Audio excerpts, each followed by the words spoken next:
Welcome to this deep dive. Looks like we're going deep on the French military presence in Africa. We've got news reports, interviews, even some maps to work with here. Yeah, this is going to be interesting. Definitely.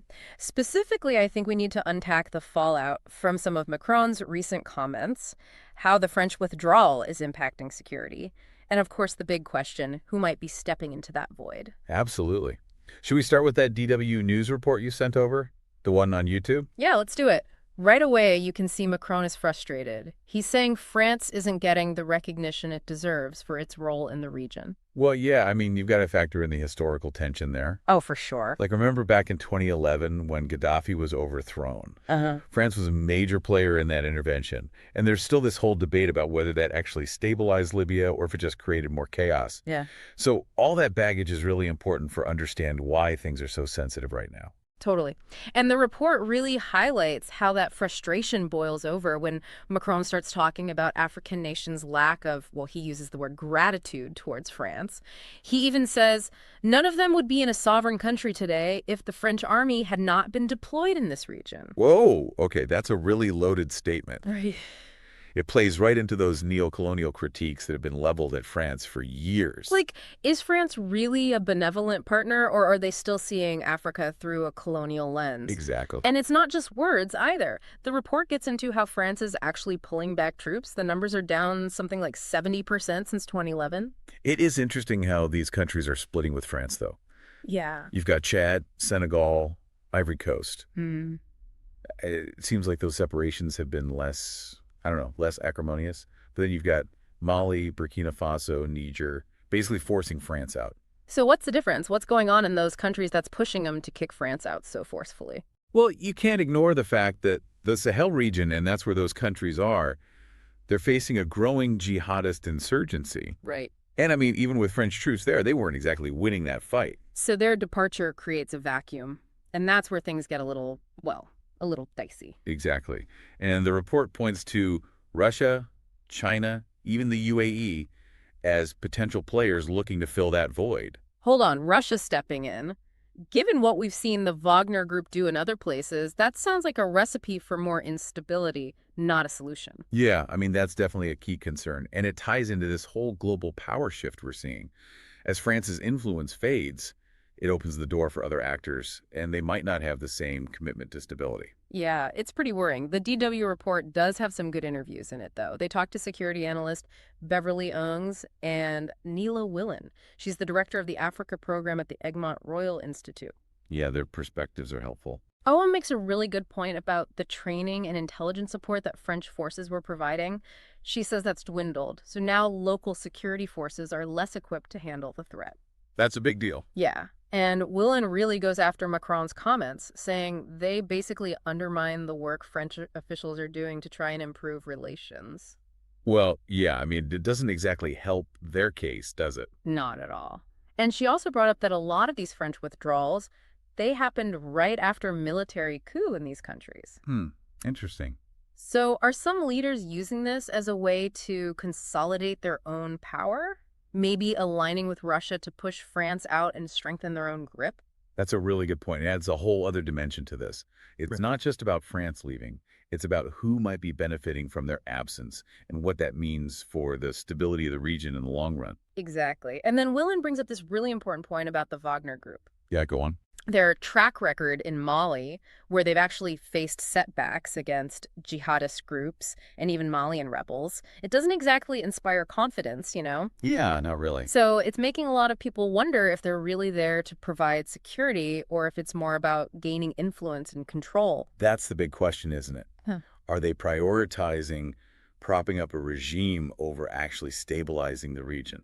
It seems like it. And that makes a lot of people worried that their presence could actually make things worse, not better. Right, because at the end of the day, it's a strategy that serves Russia's interests, Yes. not necessarily the interests of the people in the Sahel. Right. So it's less about providing security and more about gaining a foothold. Exactly. It's a lot to take in. Historical grievances, security concerns, power shifts, internal power dynamics. It's all colliding. It really is.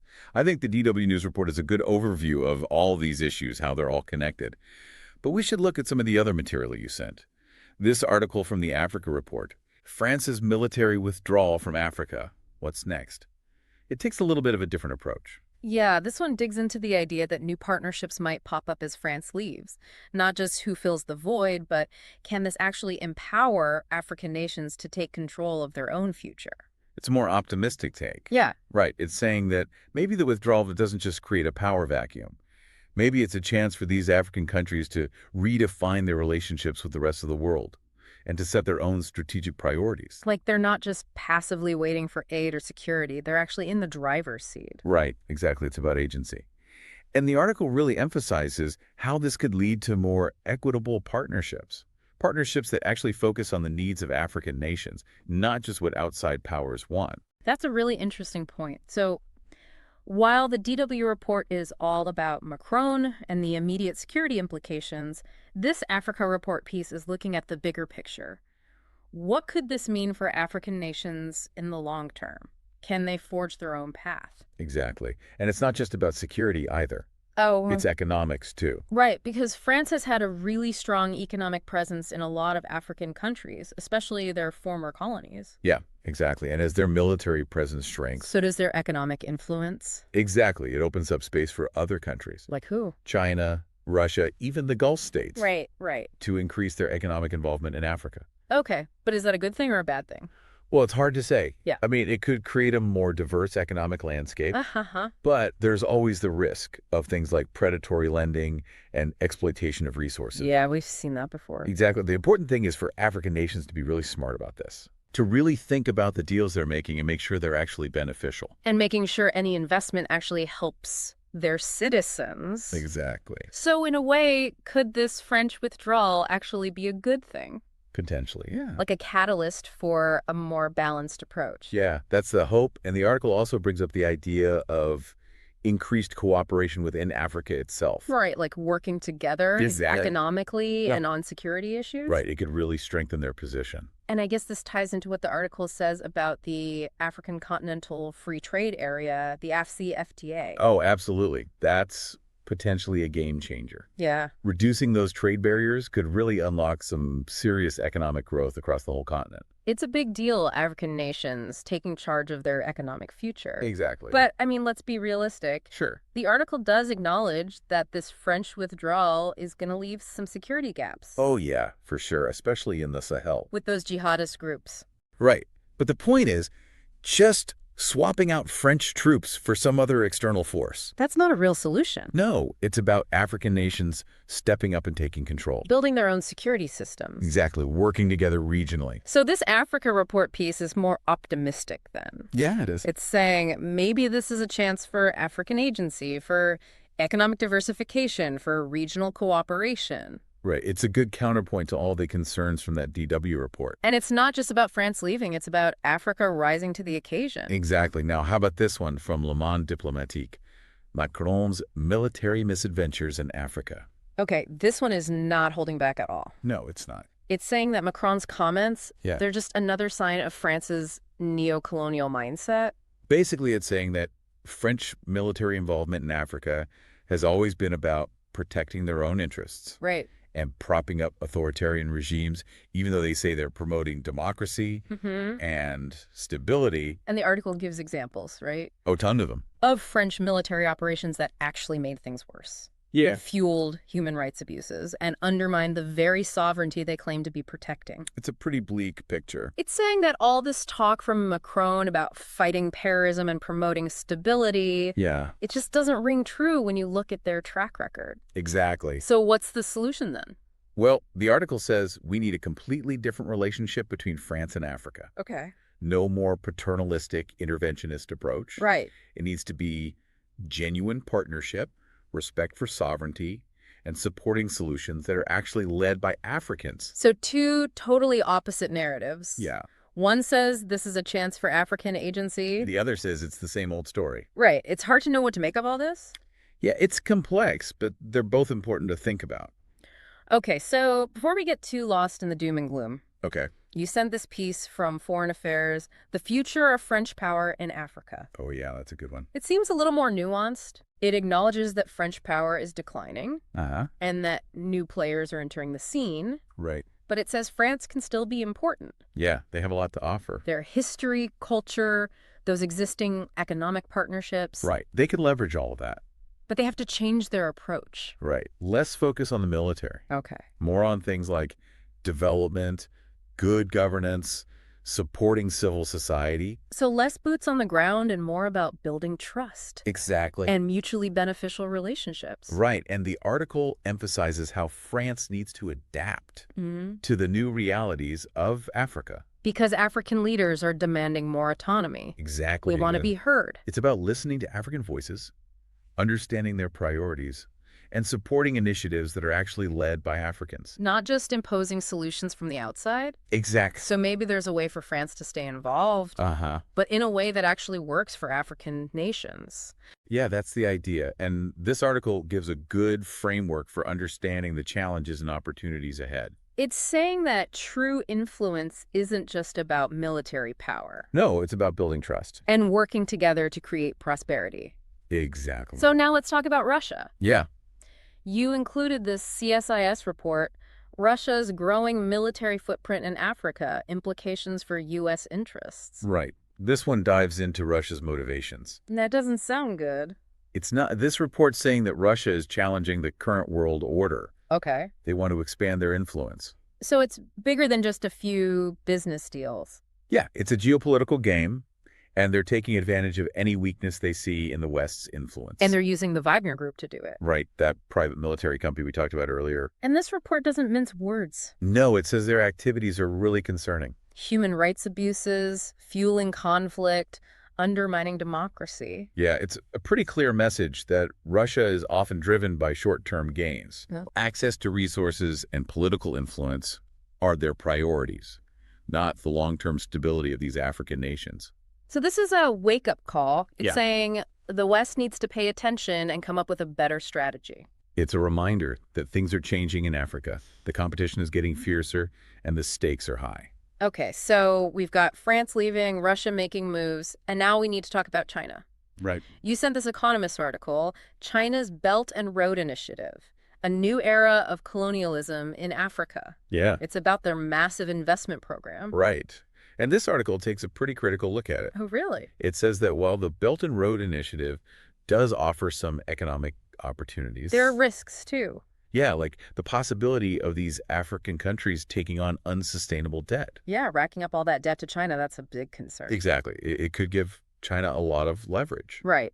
And the article is also concerned about transparency and accountability. Oh, yeah. A lot of these projects don't have good environmental and social protections in place. So are you saying it's not all win-win partnerships? No, not always. Okay. The article points out that China often prioritizes its own interests over the needs of the local communities. And that could worsen existing inequalities, even lead to more corruption. Exactly. It's a warning to African governments. Okay.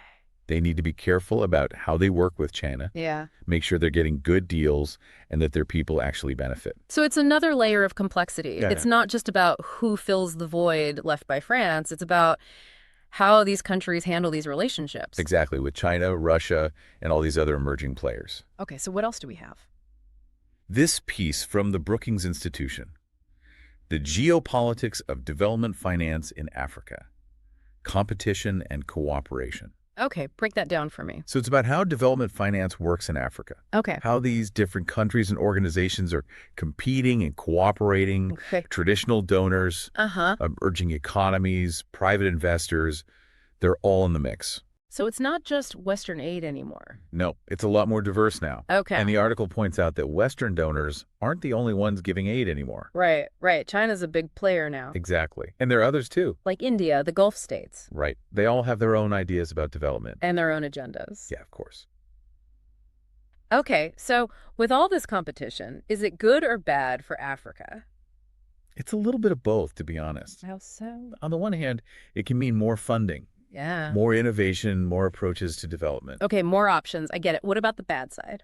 The article talks about fragmentation, Uh-huh. a lack of coordination, a focus on short-term gains rather than sustainability. So there might be more money flowing in, Yeah, but it might not be used in the best way. right. And that's why transparency, accountability, and coordination are so important. And African governments need to be leading the way, Yes, setting absolutely. their own priorities, negotiating good deals, and making sure the development actually aligns with their vision. Right. It's not just about taking handouts. It's about African nations taking control. Okay, and I think this next article ties into that. The New Scramble for Africa. Geopolitics, Security and Development in the 21st Century. Oh, this is a good one. It's from the Journal of Modern African Studies. And it's looking at the historical parallels. Right, is this new competition for Africa Yeah. kind of like a new era of colonialism? It's making that argument that even though the players have changed Uh-huh. and their methods. The power dynamics are still pretty similar, Exactly. And the article points out how these external powers, both the old ones and the new ones. right, they're all trying to divide Africa up. Based on their own interests. Exactly. Competing for resources, markets, strategic advantages. So a new scramble, but with different faces. Right. And the article looks at all these different actors. The US, China, Russia, The Gulf states. even private companies, Yeah. They're all using different tactics. military interventions, economic investment, diplomacy, even culture. Exactly. And the article looks at what this means for African nations. Okay, good and bad, I imagine. Yeah. There's the potential for investment, infrastructure development, economic growth. Right. It could also make existing conflicts worse, Right. fuel corruption, undermine democracy, and just reinforce those patterns of dependency and exploitation. It's a mixed bag then. It is. And the article urges African leaders to be smart about this. Okay. Put their national interests first and work together to resist this new scramble. So they can be in control of their own future. Exactly. And that brings us to this report from the United States Institute of Peace. Okay. The Sahel's security crisis. Understanding the complexities and seeking solutions. So this one is zeroing in on the Sahel. Yeah, it's a really deep dive into what's causing the security crisis there. More than just jihadist terrorism. Right. It says it's much more complicated than that. Okay. It's about weak governance, poverty, climate change, ethnic tensions, armed groups. Jihadist groups too. Right, but it's all connected. It creates this cycle of instability. It's not just one thing you can point to. Exactly. And the report says that we need a coordinated strategy to fix this. Okay. And everyone needs to be involved. Governments, civil society organizations, regional bodies, international partners. No easy answers then. No. It emphasizes that any solutions have to come from within. Right. Imposed solutions never really work. Exactly. And the report says that while outside help can be useful, Uh-huh.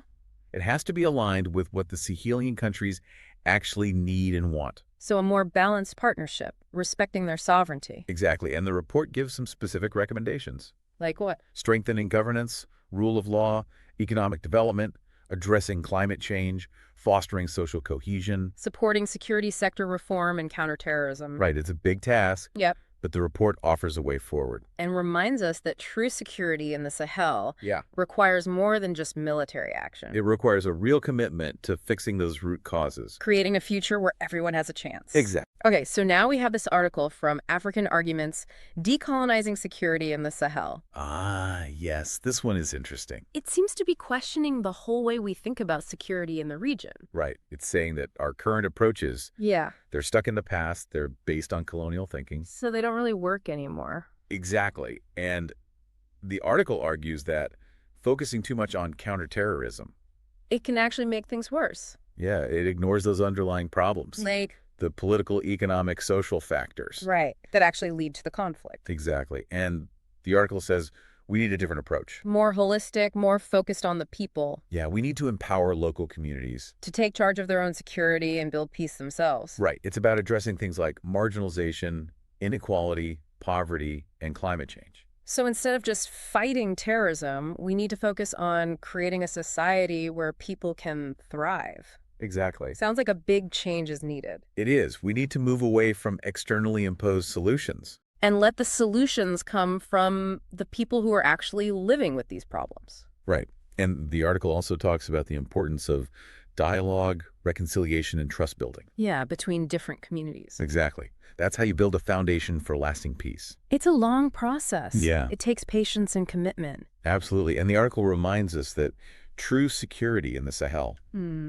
requires a more nuanced, more human approach. Okay, now let's hear from an expert. You've included an interview from The Guardian with Alex DeWall. Oh, yeah, he's great. He's an expert on the Horn of Africa and the Sahel. He really knows the region. So he's emphasizing the importance of history. Uh-huh. Understanding the historical context. So those long-standing grievances and Right. inequalities. Those things are at the root of the instability we're seeing today. It's not just about what's happening right now, it's about understanding the past. Exactly. And Dewall point out how many of these conflicts are about resources, Yeah. competition for resources, Mm. deep-seated inequalities, marginalization. And that's all made worse by weak governance, corruption, and climate change. Exactly. It's a really complex situation. Not a simple case of good versus evil. Exactly. And Dewall is critical of the way we focus on jihadist terrorism. He's saying it's not that simple. Right. It's a way oversimplification. So it's not just about fighting terrorists, it's about fixing the deeper problems in society. Exactly the things that allow extremism to take root.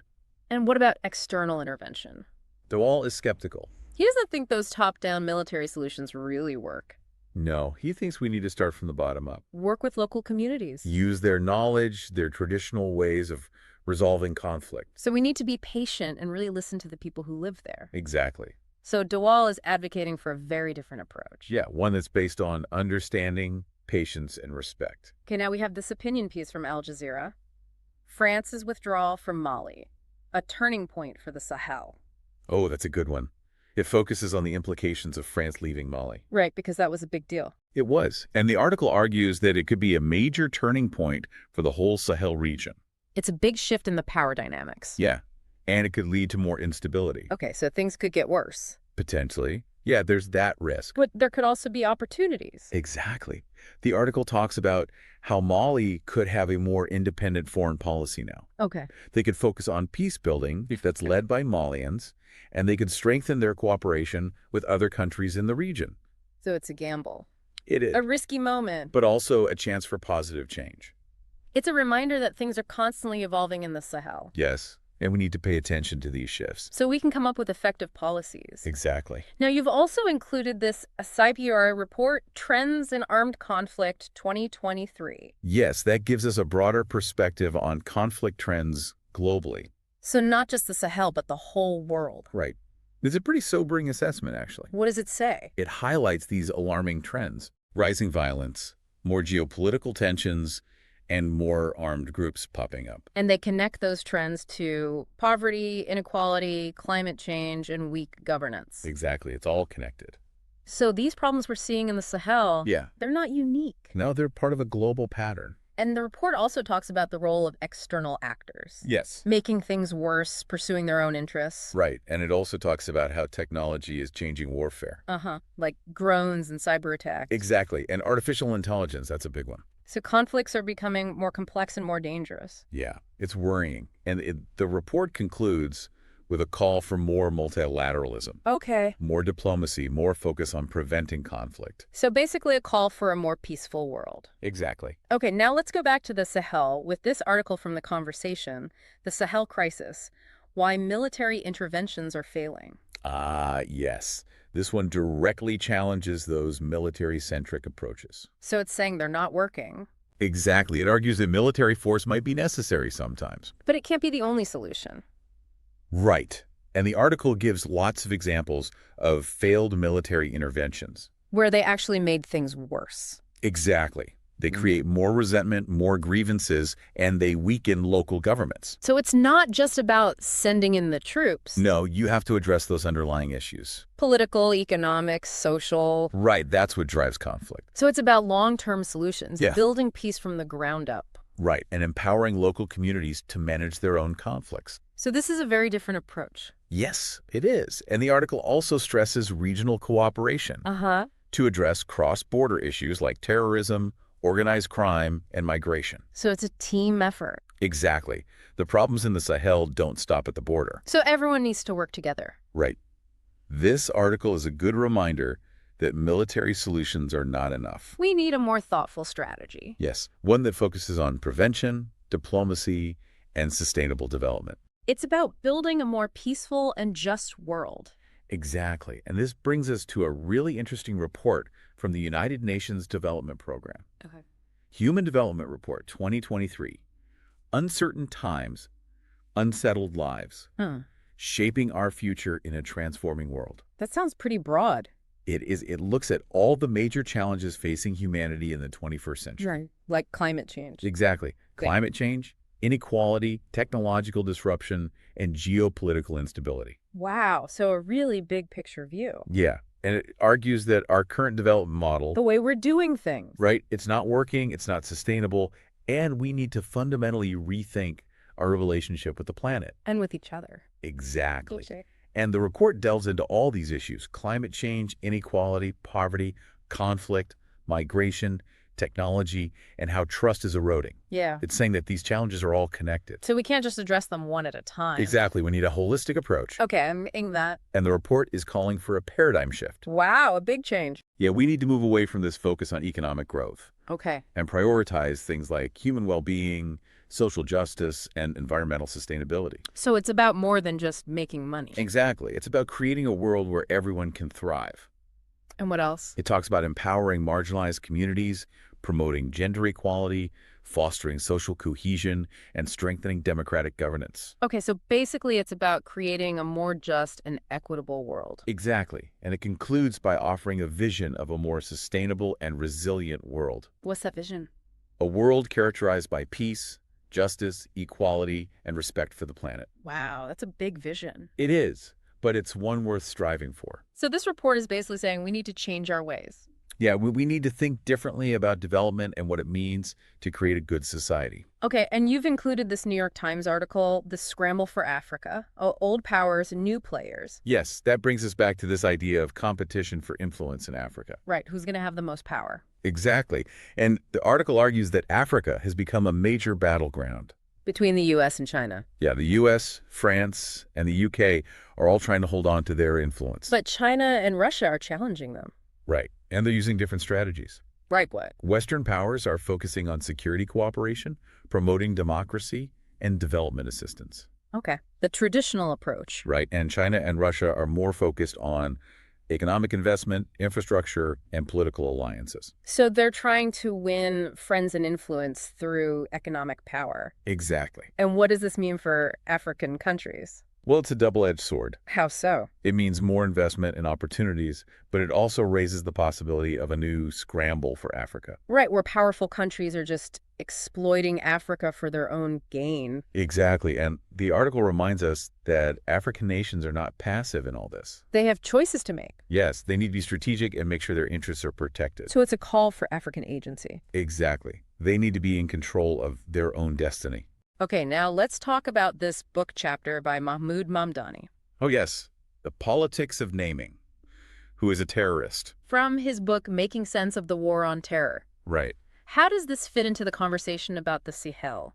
Well, Mamdani's work is really important for understanding how the label of terrorism is used. Okay. It's not just a neutral term, it's a political tool. So it's used to justify certain actions. Exactly. And Mamdani argues that it's often used selectively. Against certain groups. Yeah, marginalized groups and movements. While ignoring the violence committed by states or powerful actors. Exactly. It's a way of framing conflicts that benefits the powerful. So we need to be critical of how the term terrorism is used. Absolutely. Because it's not always objective. Right. And Mamdani challenges this idea that terrorism is only a non-state phenomenon. Okay. He says states can be terrorists too, Wow, that's interesting. and they're often much more brutal. So we need to be aware of how language is used to manipulate us. Exactly. To demonize some and legitimize others. Yeah. And this is relevant to the Sahel, right? Absolutely. The term terrorism has been used to justify a lot of interventions that haven't really helped the region So we need to think critically about these labels.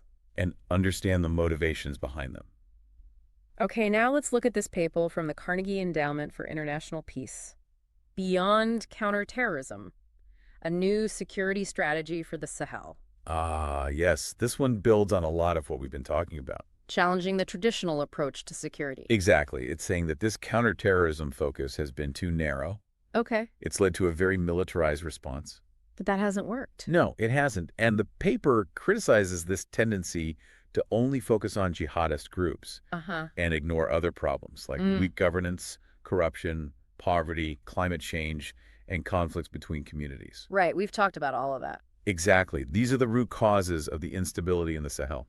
So the paper is calling for a more comprehensive strategy. Yes, one that recognizes the links between security, governance, and development. So, strengthening institutions, promoting good governance, economic development, addressing climate change, and building social cohesion. Exactly. It's a multifaceted approach. It's saying that true security goes beyond just defeating terrorists. It's about creating a society that is resistant to conflict. Okay.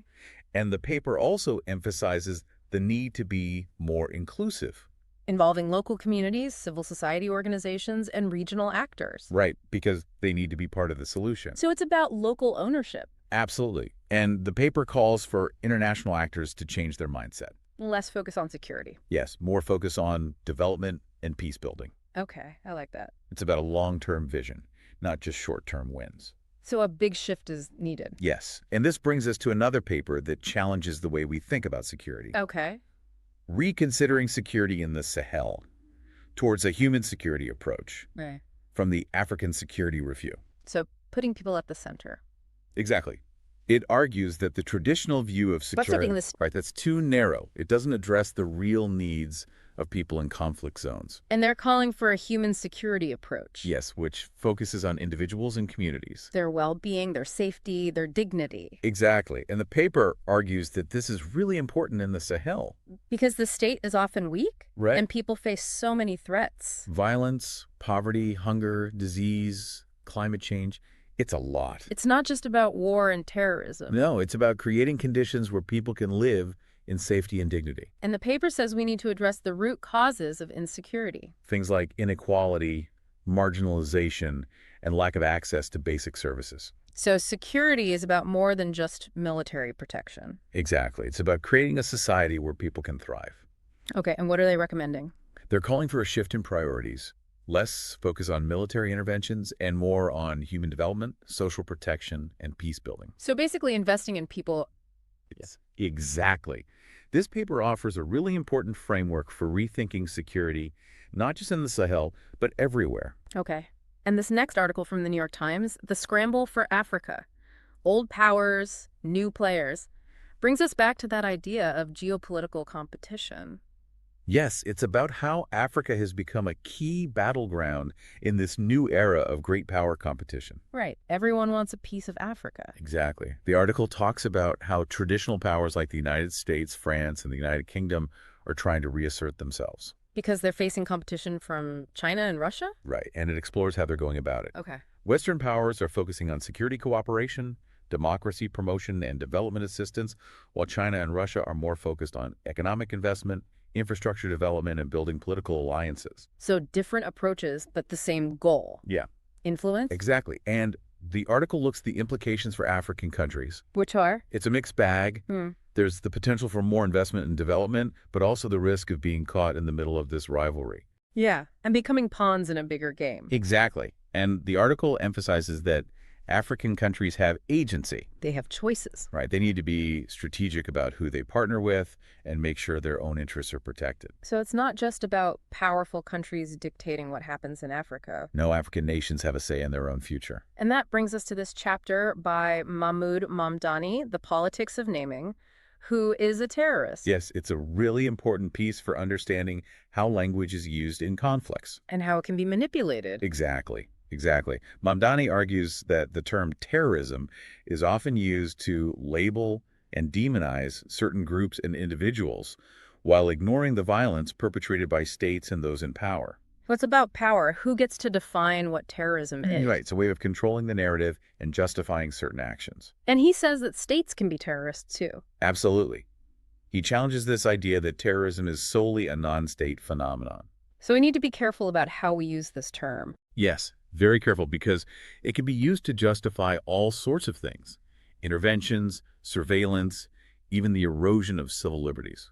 And often those who suffer the most are marginalized communities. Exactly. And this is really relevant to the Sahel because the war on terror framework has been used to justify a lot of interventions that haven't really helped the region. It's a reminder that things are not always black and white. No, they're not. We need to be critical thinkers and question those easy narratives. Absolutely. And that brings us to this paper from the Carnegie Endowment for International Peace, Beyond Counterterrorism, a new security strategy for the Sahel. Okay, so another piece that's challenging the traditional approach.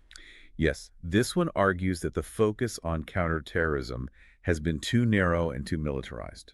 And it hasn't really worked. No, it hasn't. It's led to a lot of unintended consequences.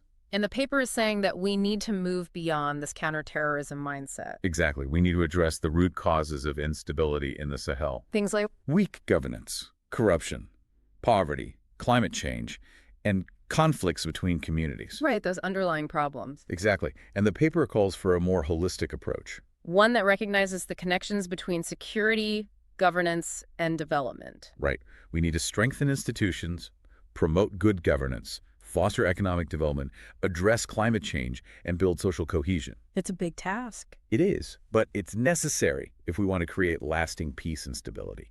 And the paper also talks about the importance of inclusion. Yes, involving local communities, civil society organizations, and regional actors in finding solutions. So it's about empowering those who are most affected by the conflict. Exactly. It's about local ownership. And the paper calls for a shift in mindset among international actors. Yes, they need to move away from a purely security-focused approach. And embrace a more developmental and peace-building perspective. Right. It's about seeing the bigger picture and investing in long-term solutions. Okay, and you've included another paper, Reconsidering Security in the Sahel, towards a human security approach. Yes, from the African Security Review. So this one is putting people at the center of the security conversation. Exactly. It's saying that the traditional view of security, that focus on protecting the state, is too limited. It doesn't take into account the needs of individuals and communities. Right, especially in places like the Sahel, where the state is often weak and people face all sorts of threats. Not just violence, but poverty, hunger, disease, climate change. Exactly. It's a much broader understanding of what security means. So this human security approach, It's about putting people first, recognizing their dignity, and their right to live in safety and freedom. and the paper is calling for a shift in priorities, Yes, less focus on military interventions and counterterrorism. in more investment in human development, social protection, and peace building. Right, things that actually address the root causes of insecurity. It's a big shift, but it seems like a necessary one. It is, if we want to create a more peaceful and just world. Wow, this has been a really intense deep dive. It has. We've covered a lot of ground. We've looked at so many different perspectives on the French military presence in Africa, the security challenges, the global power dynamics, the economic factors, and the human cost of it all. It's clear that the situation is incredibly complex. There are no easy answers, but I think we've gained a much deeper understanding of what's at stake. Absolutely. And I think the key takeaway is that we can't rely on those old ways of thinking, those simplistic solutions. We need a new approach, one that's more nuanced, more holistic, more inclusive, and more focused on people. Exactly. We need to move beyond those traditional paradigms of security and development and start thinking about how to create a world where everyone can thrive. It's a big challenge, but it's one we have to face head on. I agree. And I think these sources have given us a lot to think about, a lot to learn from. They've challenged our assumptions and pushed us to think critically about the way we approach these complex issues. And hopefully they've inspired our listeners to do the same. To stay informed, to engage in these conversations, and to demand better solutions. Because ultimately, the future of the Sahel, and indeed the future of the world, depends on it. Well said. I think that's a perfect place to end our deep dive. I agree. Thank you for this fascinating discussion.